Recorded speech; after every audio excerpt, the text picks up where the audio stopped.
खबर के लिए बने रहिए स्वतंत्र भारत न्यूज नेटवर्क के साथ। स्वतंत्र भारत न्यूज, जनता की बुलंद आवाज।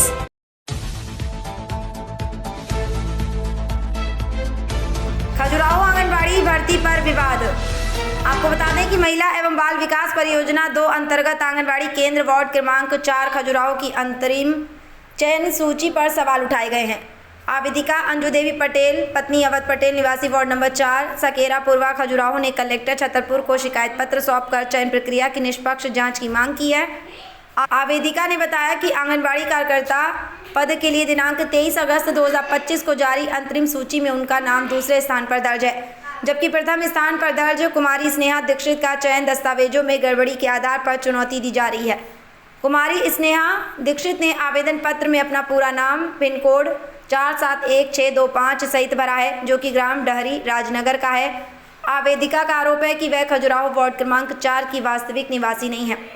स्नेहा दीक्षित द्वारा प्रस्तुत निवास प्रमाण पत्र विज्ञापन जारी होने के बाद 3 जुलाई 2025 को बनवाया गया, जिससे उसकी वैधता संदिग्ध है। परियोजना अधिकारी के कार्यालय से प्रस्तुत प्रमाण पत्र और मृत्यु प्रमाण पत्र में माता पिता के नामों में अंतर दर्शाया गया है, जिससे दस्तावेजों की सत्यता पर प्रश्न चिन्ह खड़े हो रहे हैं। नगर परिषद खजुराहो वार्ड क्रमांक 4 के पते पर स्नेहा दीक्षित के निवास न करने का पंचनामा भी शिकायत पत्र के साथ संलग्न किया गया है। नियुक्ति के नियमों के अनुसार बोनस अंक केवल उसी स्थिति में दिए जा सकते हैं जब मृतक आंगनबाड़ी कार्यकर्ता सहायिका की पुत्री पात्रता रखते हुए उसी केंद्र में आवेदन करे। शिकायतकर्ता का कहना है कि इस प्रावधान का गलत लाभ लेकर स्नेहा दीक्षित को सूची में प्रथम स्थान दिया गया है। आवेदिका ने कलेक्टर से मांग की है कि सभी दस्तावेजों की जांच कराते हुए अपात्र उम्मीदवार का नाम सूची से निरस्त किया जाए और पात्र उम्मीदवार की नियुक्ति सुनिश्चित की जाए। छतरपुर से रमेश कुशवाहा की रिपोर्ट। हम आपका कहाँ से आए हैं? क्या मेरा नाम अवध पटेल है। मैं वार्ड नंबर 4 खजुराहो सकेरा प्रवास से आया हुआ हूँ। क्या मामला है? मामला आंगनबाड़ी में जो कार्यकर्ता की वार्ड नंबर 4 में कार्यकर्ता की वैकेंसी निकली हुई थी, अंतरिम सूची में जो आवेदक पहले नंबर पे है वो ढर्रा की है। उनने फर्जी डॉक्यूमेंट मतलब जो अविवाहित भी है। वार्ड नंबर 4 में ना ही उनका कोई मकान है। उनने आंगनबाड़ी भर्ती का ये लाभ लेने के लिए समग्र आईडी में नाम जुड़वाया, अविवाहित भी है और जो एड्रेस है मतलब उस एड्रेस का जो मकान नंबर भी नहीं है, ना ही उनकी उस वार्ड में शादी मतलब वहाँ शादी भी नहीं है। कहाँ की रहने वाली? वो रहने वाली है ढर्रा की। उसके सभी डॉक्यूमेंट जो हैं वो ढर्रा के ही है। किस नाम से है उनके डॉक्यूमेंट? स्नेहा दीक्षित और माता शांति दीक्षित और पिताजी देशा दीक्षित के नाम के सभी डॉक्यूमेंट हैं उनके। और यहाँ पर किस नाम से नौकरी ली है? उनने नौकरी ली है दीक्षित के नाम से, लेकिन उसमें एक फर्जी डॉक्यूमेंट मतलब जो लगाया हुआ है। उनकी माता बताती है कि मेरी माता आंगनबाड़ी कार्यकर्ता के पद पर रही हैं। जो डॉक्यूमेंट उसमें उनके माता का नाम शांति दुबे है और पिता का नाम देशराज दुबे है।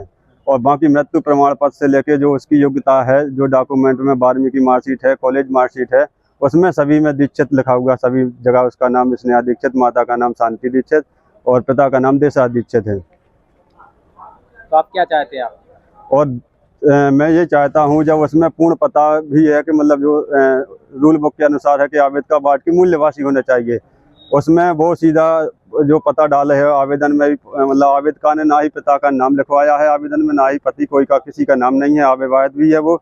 और जो पूर्ण पता दर्ज किया है उसमें मतलब वो ढर्रा का ही पिन कोड डाले हुए हैं आवेदन में, जो कि आवेदन उसका पहले ही अपात्र सूची का आवेदन है।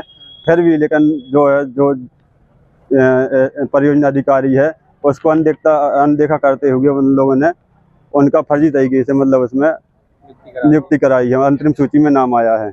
तो मैं ये कहना चाहता हूं कि जो वहां का मतलब वैकेंसी का रूल बुक कह रही है कि मतलब जो वार्ड का मूल निवासी होना चाहिए, तो जो वहां का मतलब जो आवेदकों ने आवेदन किए हैं तो सभी आवेदनों को जांच करते हुए जो आवेदक वहां की मूल निवासी और योग्यता रखती है उसी को इस आंगनबाड़ी कार्यकर्ता के पद का लाभार्थी बनाया जाए। आज आपने जो ज्ञापन दिया है उन्होंने क्या बोला था?